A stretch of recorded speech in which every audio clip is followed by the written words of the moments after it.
Right now, the Department of Defense, Federal Aviation Administration, Intelligence Community, Department of Justice, and Department of Homeland Security are all involved in some aspects of the counter-UAS efforts. As a result, there is no agency with primary authority on countering drone incursions, leading to confusion and, more importantly, gaps on how to identify and mitigate this threat. I'm deeply alarmed by the reporting of the massive drone swarm that flew over Langley Air Force Base in Virginia last December.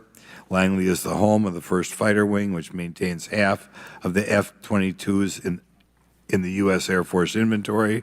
Reports of this incident indicate these drones were roughly 20 feet long, flying more than 100 miles an hour at an altitude of over 3,000 feet. Yet the origin of these drones and their operators remains a mystery.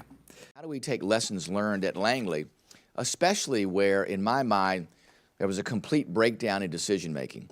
I felt bad for the base commander there who said, hey, I want to be able to act. This platform was there for over 45 days, repeatedly. There were, unfortunately, responses we had to make in relation to that. As his base commander asked people above him, they said, oh, don't worry about it. You have the authorities. If you think it's an imminent threat, then you can use them. And he said, that's not the question I'm asking. I'm asking, if I use that authority, will you back me?